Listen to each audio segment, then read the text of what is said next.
It's been called the downfall of Diddy, but are we also witnessing a further downfall of Kanye West?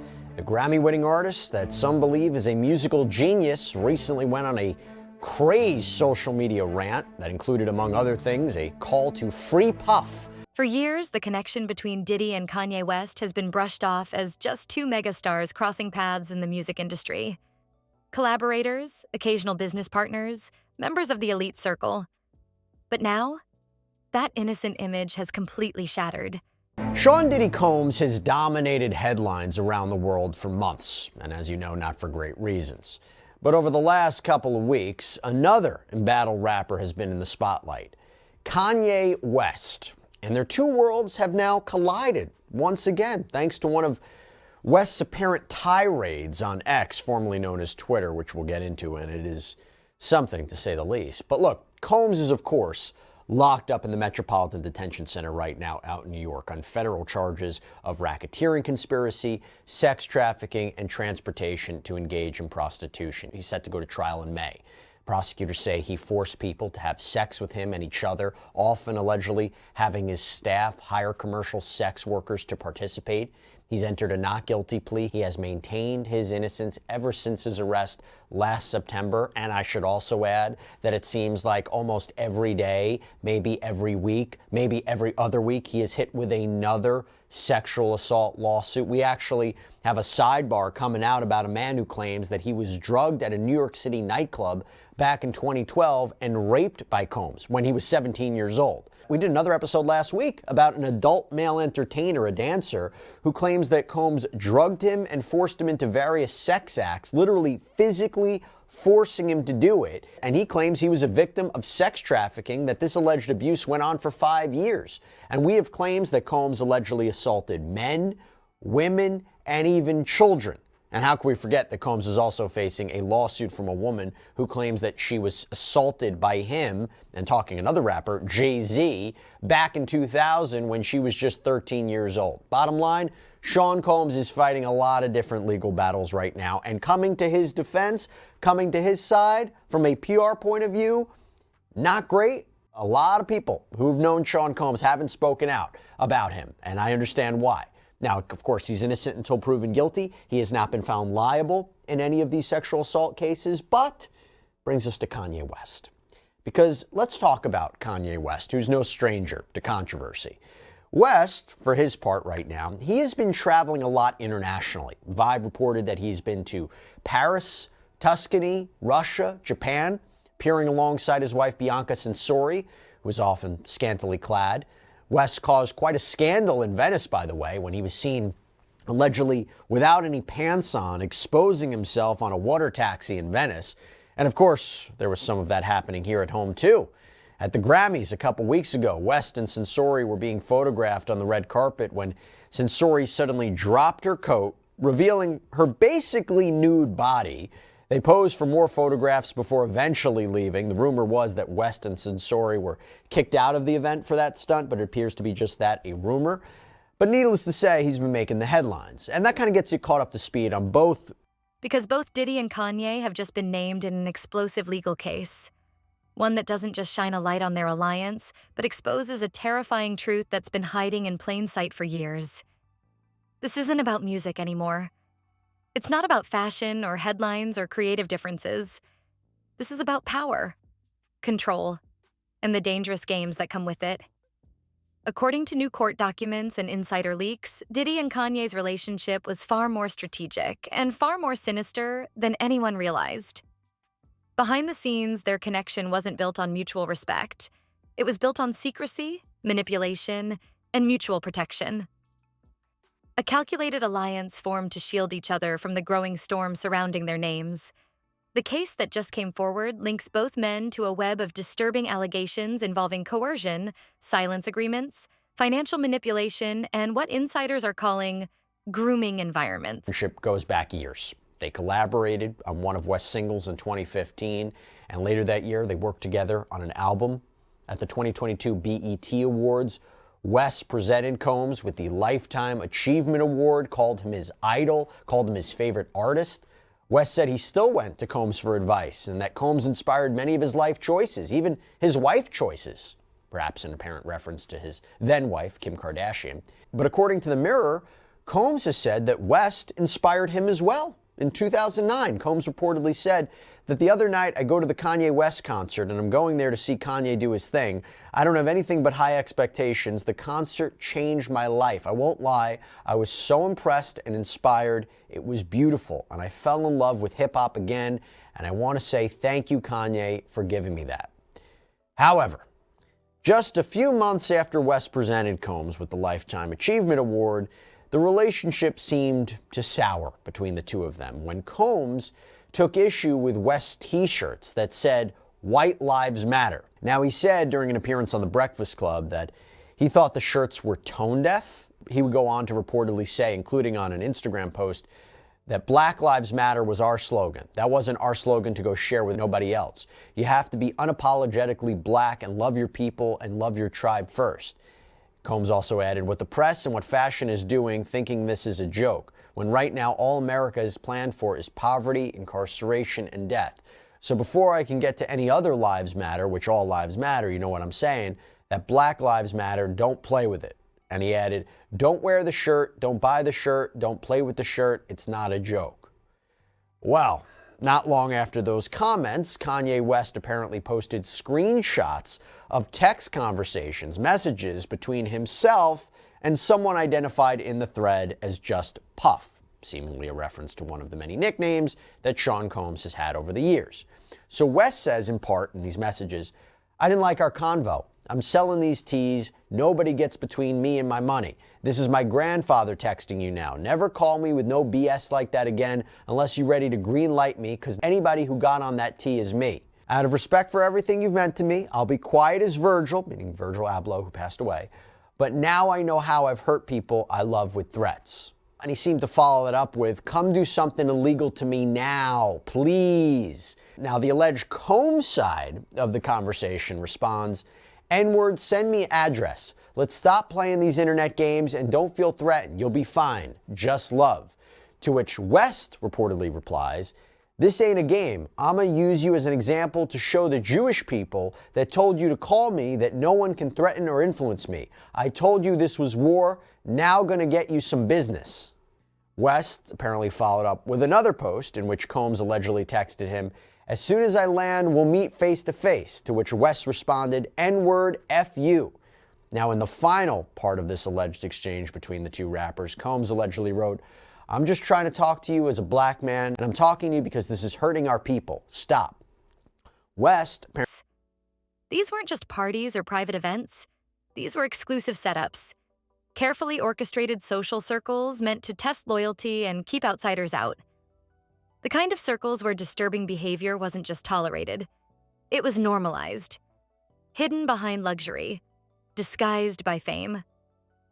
Now let's break down the real reason this is blowing up. The connection between Diddy and Kanye has always raised questions.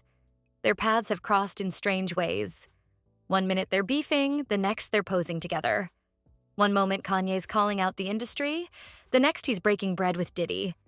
And every time something serious came up, whether it was controversy, lawsuits, or public backlash, they always seemed to come back to each other. Almost like a protective shield, a way to deflect, distract, and survive. But now that shield is cracking. The lawsuit doesn't just name them, it details their roles. It outlines patterns of behavior, names dates, references locations. Apparently responded, anything you text, I will post. I love you, and you guys are breaking my heart. I accept your apology in advance.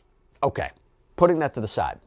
Now let's get back to Kanye West and Sensori's red carpet moment, because just as the coverage started to subside, West flipped the script on his X page. So his page has since been removed, and I'll get more on that in a moment, but screenshots of his tweets show he posted in all caps, free Puff. He then went on to post or tweet, all these celebrity N-words and B-words is scared. Y'all will watch our brother rot and never say S. He went on to post, I stood up for Puff and I'm still winning 20 Grammys next year and doing the Super Bowl. He also tweeted that, or posted that slavery is a choice, which of course got some backlash from other X users. But West seemed to double down as his rant continued with, What you all gonna do? Cancel my sneaker deal? Cancel my record deal? Freeze my accounts? F y'all, N-words. Slavery is a choice. I am speaking my mind now. I ain't editing S again ever. And he later tweeted, "This man gave his life to us. This is my idol. This is my hero," seemingly referencing Sean Combs.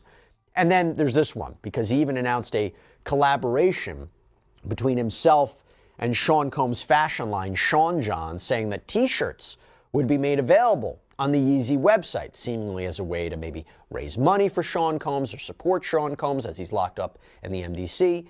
And he also said that he and Combs would be splitting the profits 50-50, but later corrected himself, saying, "I just found out that Puff is not allowed to make or collect money while he's locked up, so I'm going to send the half of the money to Justin," seemingly referring to Justin Dior Combs, Combs' son. By the way, the Daily Mail reports recently that both Justin and Christian Combs were seen arriving at the hotel that West was staying at in Los Angeles. Actually, it was reported they left carrying packages that contained clothing that was gifted to them by Kanye West. Again, this is according to the Daily Mail. This came, by the way, the same day that West apparently tweeted or posted, "Puff is a way better dad than me, dad, and way better dad than me." He posted a photo of Combs on a red carpet with his children and said, "I wish I had the relationship with my dad that Puff has with his kids." And West also tweeted over the weekend, "Just for clarity, they trying to make an example out of Puff. Me and my brother had our issues, but these white people trying to use Puff to scare N-words. I'm neither scared nor brave. This just me." And by the way, Sean Combs' Instagram account shared the post about the collaboration, writing, "Thank you to my brother Ye." Back to the shirt. The blue shirt with the Sean John logo that was apparently put up, it really wasn't up there for long because it was reportedly eventually replaced by something else. Do you know what that was? A single white t-shirt with a black swastika on it, selling for $20. Yeah. At the time of this recording, that website now appears to be offline. Kind of give you an idea of what's going on here. And from there, West's posts, they just devolved into what many people view as purely anti-Semitic, homophobic, and racist comments that we won't even dignify with airtime, okay? Now, West, unsurprisingly, has faced serious backlash in the past for his use of slurs, as well as what appears to be blatant anti-Semitism on. It pulls back the curtain on a disturbing culture of silence and control. Sources are alleging that Kanye, despite his public image of rebellion and chaos, was often used as a distraction. While the world was watching his breakdowns, his outbursts, his scandals, Diddy was moving quietly, operating behind the scenes, using Kanye's chaos as a smokescreen. And Kanye? He wasn't just a pawn. He benefited from the alliance, too. Every time his controversies threatened to explode his career, Diddy and his network were there, offering damage control, whispering in media ears, calling in favors, and in return, Kanye stayed close, stayed loyal, and stayed silent about the things he saw, about the rooms he was in. What we're looking at is more than just two celebrities caught in a legal mess. We're looking at a potential takedown of a decades-long system of power, privilege, and protection. A system that rewarded loyalty and punished truth. Online and in his interviews.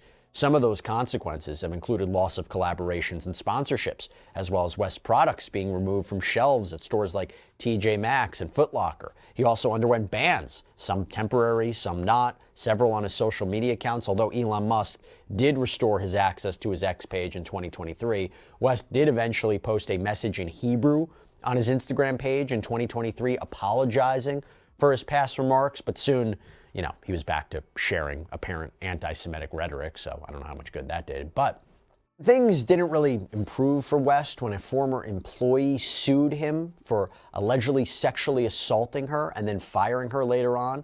And by the way, this connects back to Combs, because Lauren Pashota, who filed this amended complaint in October, claimed that before she had worked as West's assistant, he had co-hosted a party with Sean Combs in Santa Monica, California. And she says at the time she was working with a different musician client who wasn't identified in the complaint, but who'd been invited to the studio party. And she claims that West told everyone that they had to drink or leave the party, but after drinking a few sips of her drink, Pashota claims she, quote, suddenly started to feel disoriented and began to slip into an altered and highly impaired state. And Pashota says that she doesn't remember anything else, woke up the next day feeling traumatized and disturbed. But here's the thing. The amended complaint says that Peixoto initially was just mostly worried that maybe she made a fool of herself, that she was embarrassed in front of her then client or maybe even Kanye West herself by getting, tipsy. But Peixoto reportedly believed that someone who had helped prepare the drinks was responsible for drugging her. But here's the thing, years down the line, he allegedly confessed to Peixoto that the two had, quote, hooked up at that party after she was allegedly drugged. According to Peixoto, West was having an argument with his then wife Kim Kardashian, who was accusing him of cheating on her with Peixoto. And Peixoto wanted to clear things up and suggested that she reach out to Kim to assure her that nothing had ever happened. But she claims West stopped her from sending the message, saying, "We did kind of hook up a little one time." And she says he started to reminisce about that party years before. And when Peixoto said she didn't remember any of that, he reportedly laughed and said, "Women love to say they don't remember." Now, that lawsuit between Peixoto and West is still making its way through the Los Angeles civil court system, but it is another connection between Combs and West. But we have another connection between Kanye West and Sean Combs we want to talk about. So as West's rampage on X continued over the weekend, he shares a screenshot of the infamous hotel video of Combs and his now ex-girlfriend, Cassandra Ventura, who filed that initial lawsuit against him back in 2023. And in that surveillance footage that was released by CNN last year, Combs can be seen chasing Ventura down the hallway of a Los Angeles hotel in 2016. He appears to hit and kick her repeatedly. Combs even eventually admitted in a now deleted Instagram post that it was him in the video and he regretted his actions. I mean, that seemed to be what he was saying. It's so difficult to reflect on the darkest times in your life. Sometimes you got to do that. A system that allowed men like Diddy to build untouchable empires, and men like Kanye to crash and burn in public while remaining protected in private. This alliance wasn't just convenient, it was essential, because both of these men knew too much, saw too much, did too much. And now, with one lawsuit, all of it is unraveling. Sources close to the case say there are witnesses ready to testify.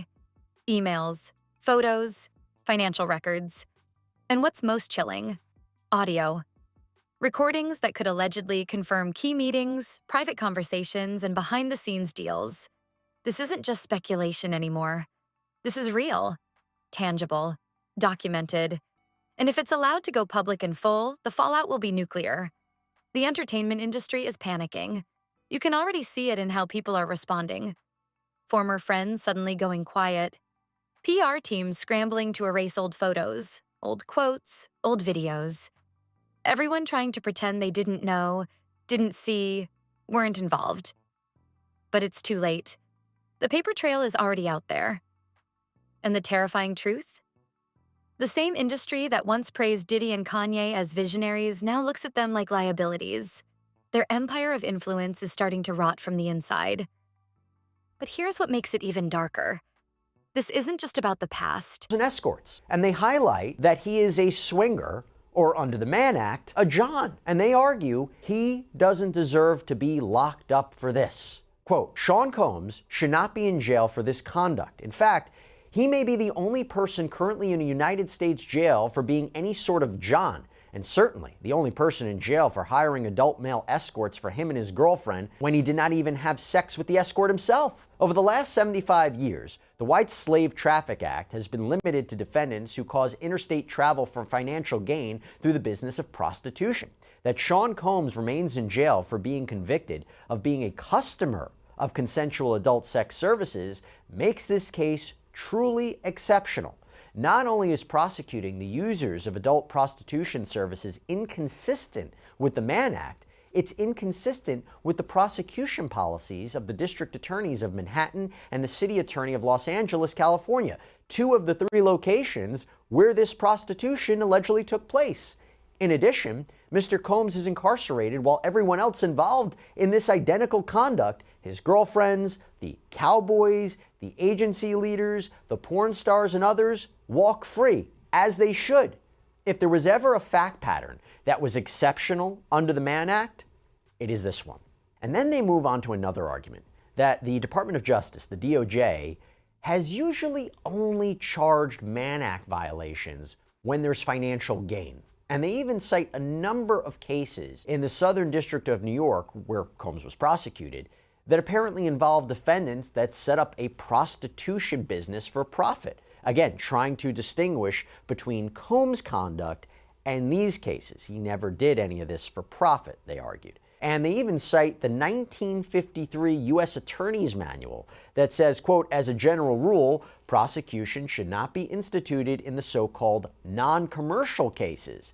And they claim the Department of Justice manual today, quote, makes clear that the prosecution of customers involved in an 18 U.S.C. 2421 offense, like Mr. Combs here, is now limited to prosecuting those who engage in commercial sex with victims of sex trafficking, in addition to those who otherwise perpetrate or facilitate human trafficking offenses.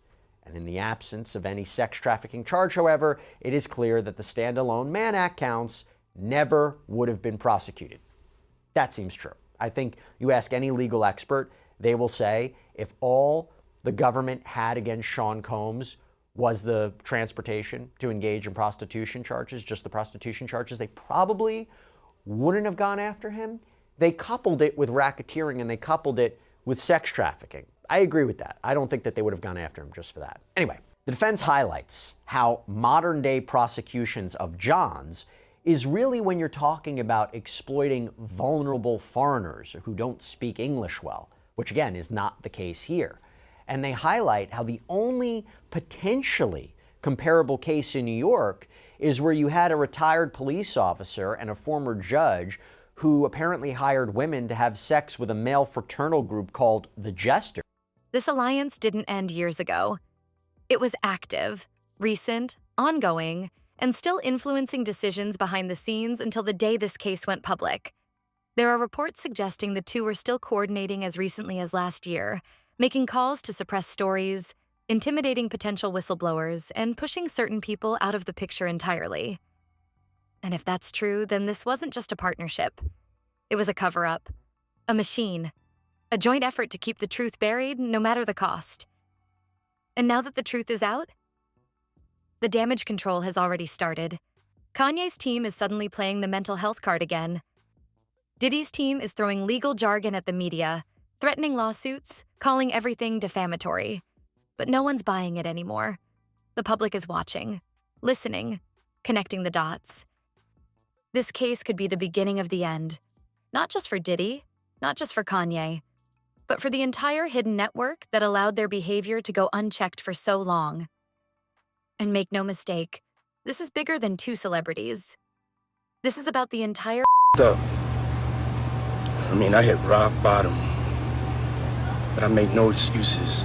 My behavior on that video is inexcusable.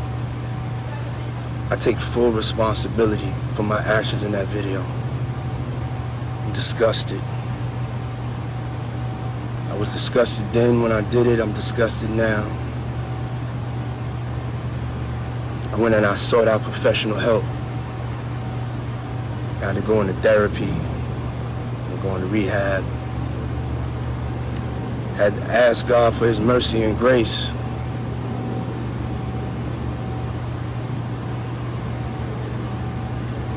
I'm so sorry. But I'm committed to be a better man each and every day. I'm not asking for forgiveness. I'm truly sorry.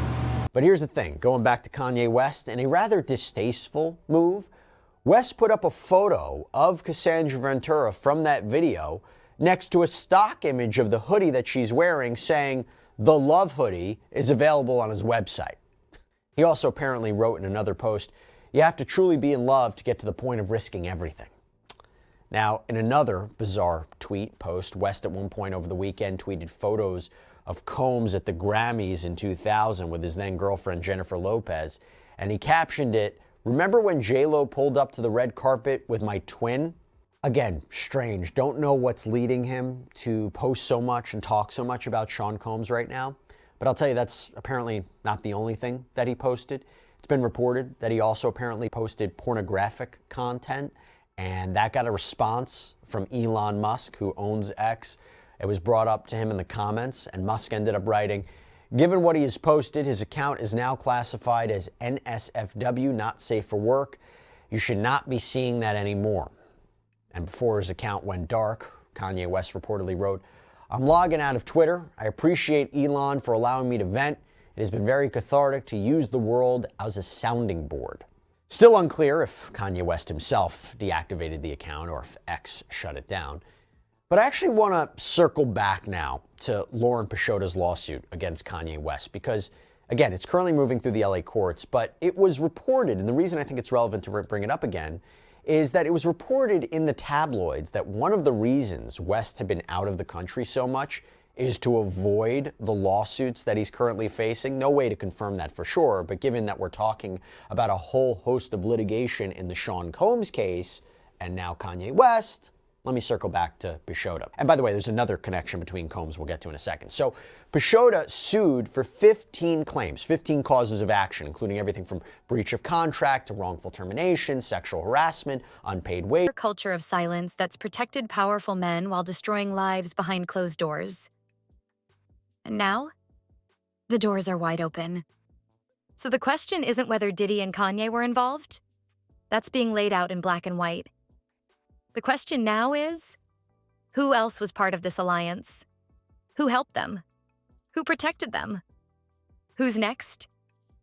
Because one thing is clear. This isn't a random connection.